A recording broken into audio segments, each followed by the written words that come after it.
Hello everyone, আসসালামু আলাইকুম। সবাইকে ঈদ মোবারক। এই তো ঈদের দিন সকালবেলা ঘুম থেকে উঠে সেমাই রান্না করলাম। এখানে আমার শাশুড়ি পেঁপে কেটে নিচ্ছে, আর যে যার মতো খেয়ে তাড়াতাড়ি করে রেডি হয়ে ঈদের জামাতে চলে যাচ্ছে। আমার ছেলে মেয়ে, হাজব্যান্ড, দেবর ওরা বাড়িতে ঈদের জামাত আদায় করবে, তাই তাড়াহুড়া করে রেডি হয়ে চলে আসলো। মেজো দেবর এখনও বের হয় নাই, এই জন্য আমার হাজব্যান্ডের মাথা গরম হয়ে গেছে, এত লেট করে কেন ও, যেহেতু বাড়িতে যাবে। এদিকে আমার শ্বশুর আমাদের গরুটাকে সুন্দরভাবে গোসল করিয়ে বেঁধে রাখলো। গরুর এই মন মারা অবস্থা দেখে আমার তো খুবই খারাপ লেগে গেল। গরুটা কেমন সাদা সিধা হয়ে একদম মন মারা হয়ে দাঁড়িয়ে আছে। আমি অনেকক্ষণ ছিলাম, ওর মন খারাপ দেখে আমারও অনেক খারাপ লেগে গেলো। তারপর আবার চলে আসলাম বাসায়, যেহেতু কাজ আছে।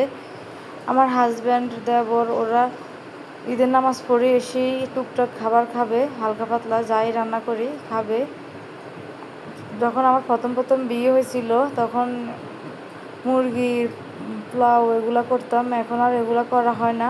সাদা সিধা বিরিয়ানি পাকাই, কারণ এটাতে ভেজাল কম।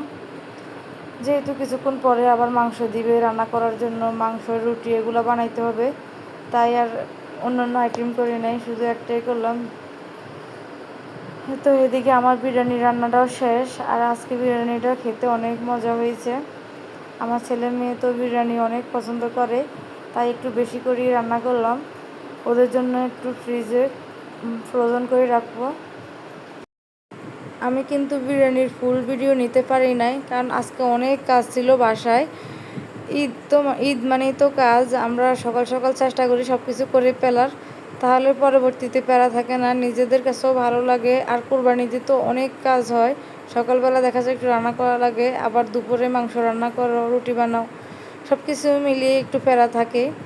এই তো আমি বিরিয়ানিটা বসিয়ে সব টুকটাক ঘর গুছিয়ে নিলাম। সকালবেলা যে ওনারা মিষ্টি মুখ করে গেছে, ওইগুলো প্লেট বাটি ধুয়ে আবার নিজে ফ্রেশ হয়ে এখন খেতে চলে আসলাম। আমার খাওয়ার আগে আমার হাজব্যান্ড যাদেরকে আনলো গরু কাটার জন্য, তারা সবাই খেয়ে চলে গেল। এখন আমি, আমার ননদ, আমার কাজের আপা, আমরা তিনজনে খেয়ে নিব। আমার ছেলে মেয়ে তো এখন বুঝে, ওরা তো খুবই এক্সাইটেড এবার গরু জবাই করা থেকে। কয়বার যে নিচে নামছে, কয়বার উপরে উঠেছে ওরা নিজেরাও জানে না। অনেক খুশি, দৌড়াদৌড়ি, পাড়াপাড়ি, শেষ নাই।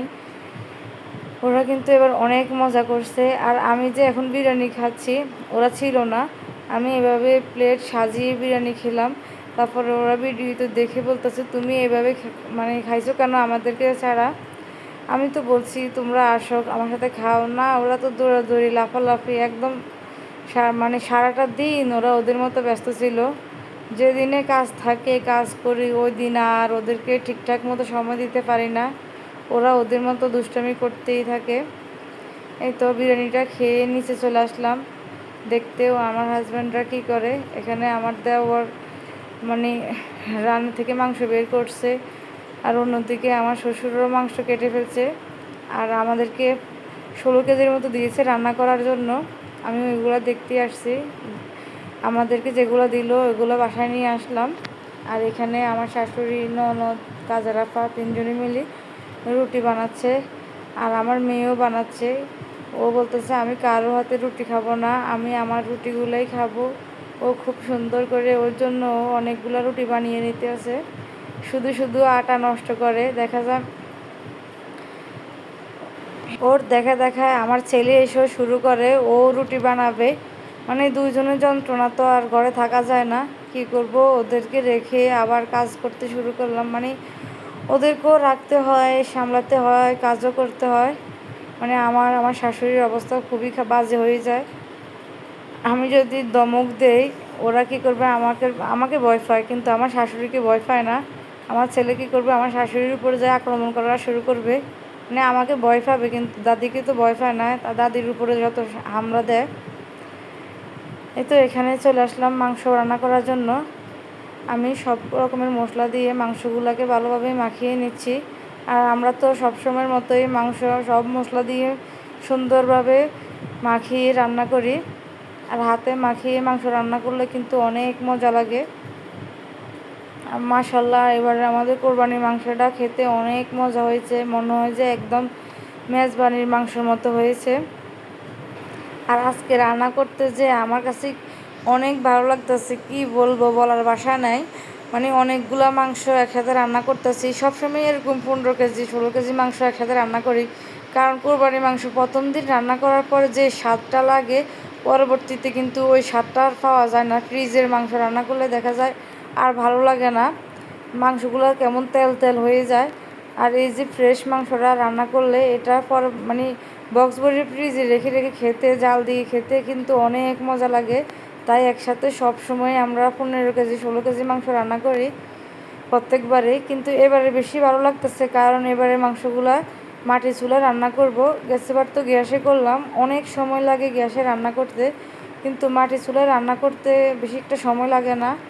আমার ছেলের যেহেতু কিছুদিন আগে মুসলমানের অনুষ্ঠান হয়েছিল, ওই চুলাগুলো আর আমরা ভাঙি নাই, চুলাগুলো ওইখানে ছিল।